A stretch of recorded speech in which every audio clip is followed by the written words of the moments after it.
পরিবারের সদস্যদের জন্য আপনি যে ওষুধ কিনছেন তা জাল নয় তো?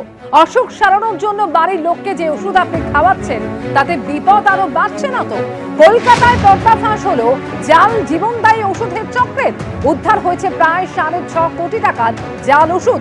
হদিশ মেনেছে প্রচুর জাল ইঞ্জেকশনের ভায়োলেট।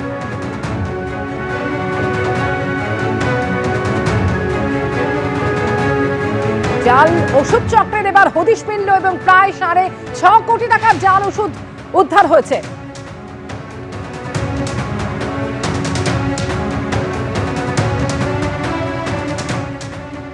যে ওষুধগুলি এখানে মজুত করা হয়েছিল তার এক একটি ভায়ালের দাম, এক একটি ইঞ্জেকশনের দাম 2 লক্ষ 3 লক্ষ টাকা করে।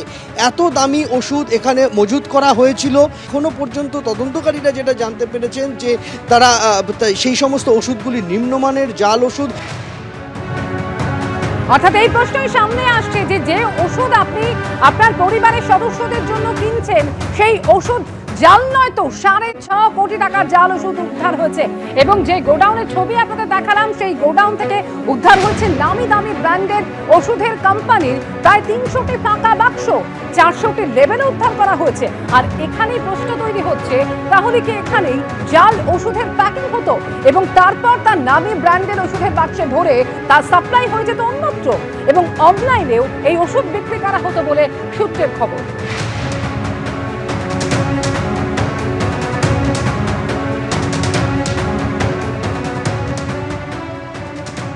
মানুষের জীবন নিয়ে একটা খেলা চলছে এই ওষুধের ব্যবসাদারদের দ্বারা।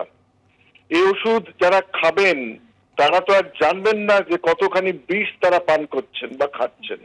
এই ওষুধের পার্শ্ব প্রতিক্রিয়া হিসেবে মানুষের শরীরের বিভিন্ন অঙ্গ প্রত্যঙ্গের উপরে প্রভাব পড়তে পারে এবং পড়বে।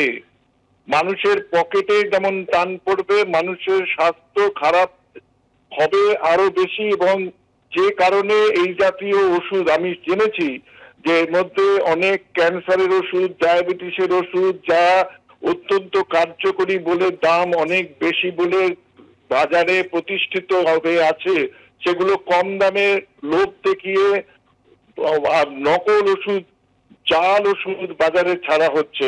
আমাদের প্রশাসন কোথায়? যাদের দায়িত্ব এই ওষুধের গুণগত মান পরীক্ষা করা এবং নজরদারি চালানো, সেই প্রশাসন আজকে অন্ধ বধির হয়ে বিরাজ করছে। আমরা চাই প্রশাসনের সর্বস্তর থেকে, সর্বোচ্চ স্তর থেকে অবিলম্বে এই জাতীয় বাজারগুলোর উপরে নজরদারি কাজ শুরু করুক। দোষীদের শুধুমাত্র 1জন 2জন না, খুঁজে বার করতে হবে মাথাটা কোথায়, কোন প্রশাসনের ফাঁক ফোকর দিয়ে এরা আসছেন।